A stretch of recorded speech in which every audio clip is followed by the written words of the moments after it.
One, good. Hey guys, this is Mike with Colin, my mentor.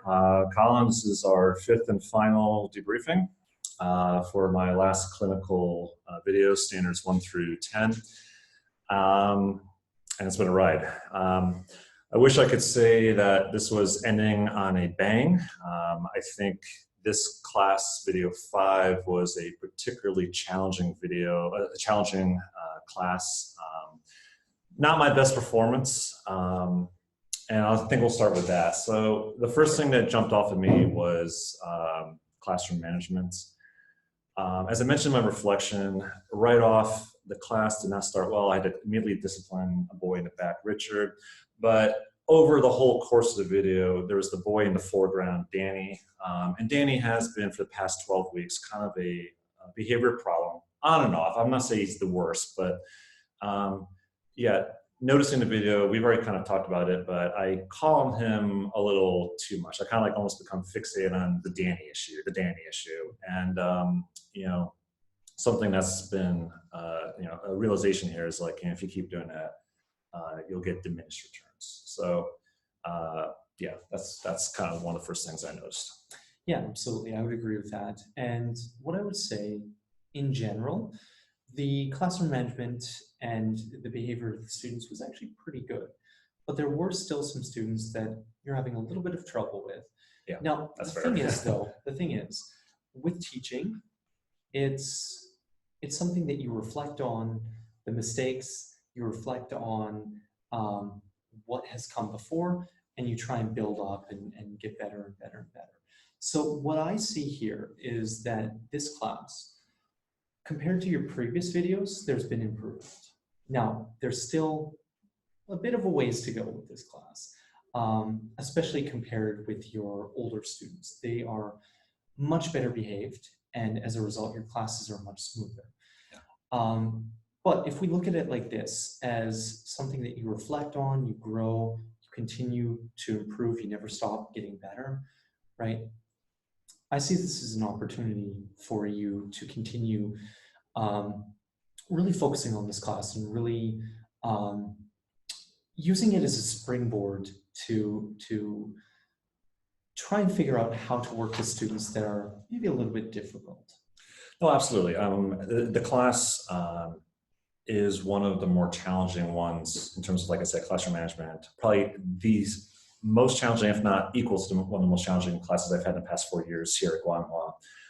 So I like that word you use, springboard. I mean, it's definitely like kind of, if I interpret it as like a testing ground for rethinking, redeveloping new techniques, new strategies, I think that would help me as a educator and like my own professional development. Absolutely, yeah. Sure.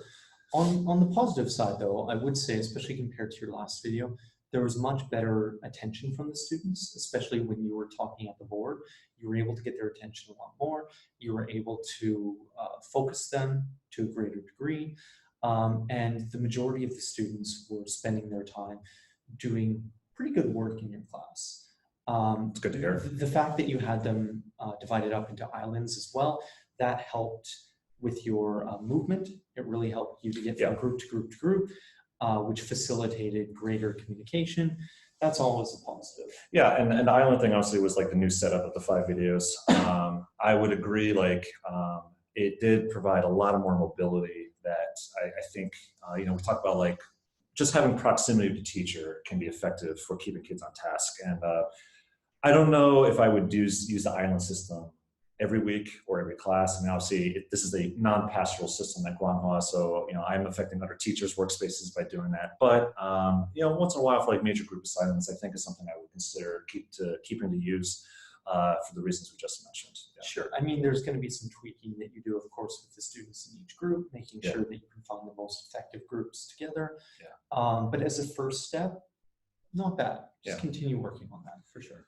Yeah, and like another thing too is reflecting on this last video, you know, maybe again, developing my classroom management techniques, like trying to make sure the kids are transitioning more smoothly in terms of like when to quiet down, when they know like the classroom is prepared for a task at hand, making sure that, for example, the class is completely quiet before proceeding.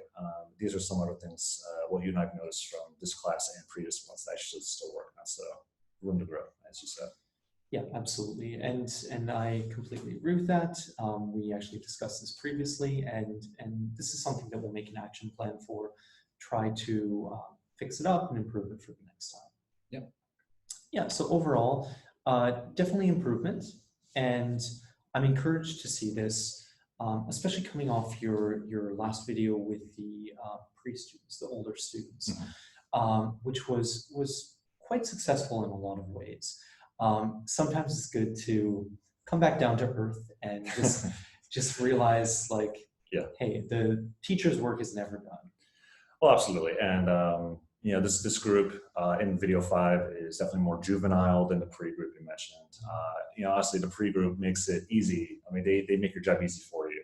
This is, as you mentioned, a different animal, so to speak. So as we mentioned, again, we're reiterating points here, but just to kind of like use that as a springboard for sure. Yeah. And understanding that different classes need different management styles. You can't be the same for every single class. Yeah. I think you've gotten better at that as the program has went on. Again, we'll continue with that as time marches forward. Yeah. Well, thank you. All right. Thanks a All lot. right.